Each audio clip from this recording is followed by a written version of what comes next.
हमने खूब पुराण सुन लिए, खूब कथाएं सुन ली, पर अब आप ऐसा बता दीजिए कि हमारा कल्याण कैसे होगा।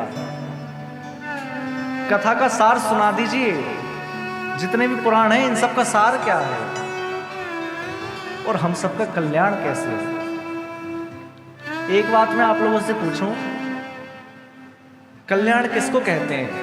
कल्याण इजिकल टू क्या है? कहते किसको है कल्याण?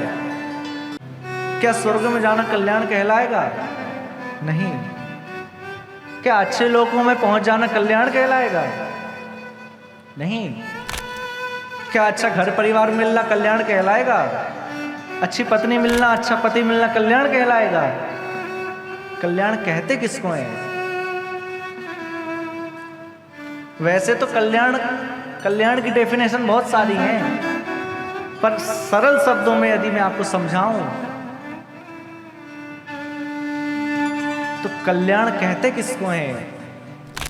बोले कि भगवान जिसको पसंद कर लें, भगवान जिससे प्रसन्न हो जाएं, उसी को कल्याण कहते हैं।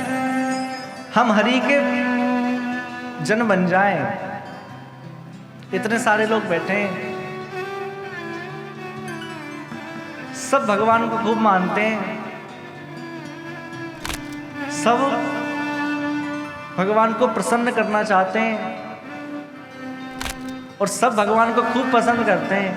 लेकिन कल्याण किसमें है कि जब भगवान हमें पसंद करने लगे, भगवान हमें प्रसन्न करने की चेष्टा में लग जाएं। कितने सारे भक्त हैं जिनको चाहते हैं कि मैं अपने भक्त को खुश कर लूं, उसको कल्याण कहते हैं। कल्याण के लिए बैठे हैं, प्रश्न किया है कि हम सबका कल्याण कैसे हो। सूर्य जी उत्तर दे रहे हैं। सूर्य जी कह रहे हैं ये जो श्रीमद् भागवत है ना, ये कैसी है? श्रेषाम यद् भवेत् श्रेय पावनानां च पावनम् कृष्ण प्राप्ति करम शश्वत साधनो तद्वदाधुना। ये जो साधन है ना, ये साधारण सुख प्रदान नहीं करता, साधारण ऐश्वर्य प्रदान नहीं करता। मैंने प्रारंभ में कहा यह श्रीमद् भागवत साक्षात श्री कृष्ण को प्रदान कर देता है। कृष्ण प्राप्ति कर्म शाश्वत, भगवान की प्राप्ति हो जाती है।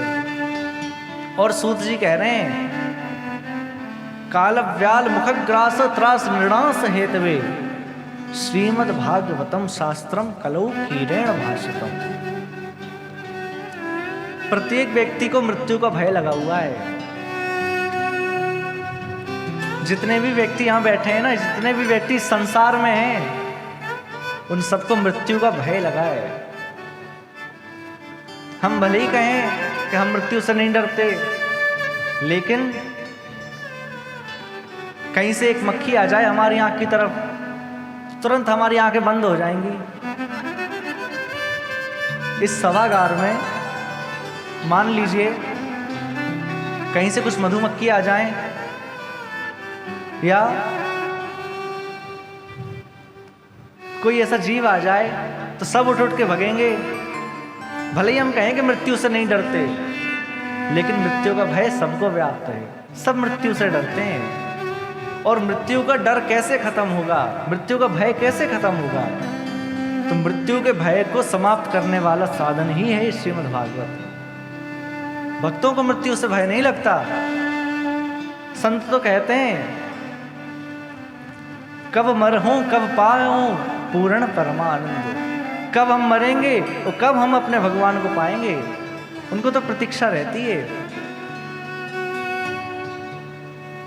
और कथा मनोरंजन का साधन नहीं है, कथा मनोमंथन का साधन है।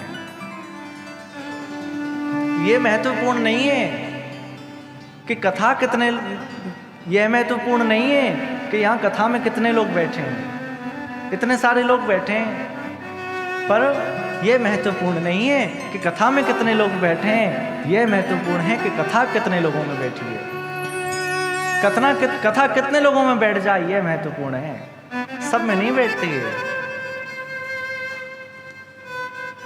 कथा मनोमंथन का साधन है।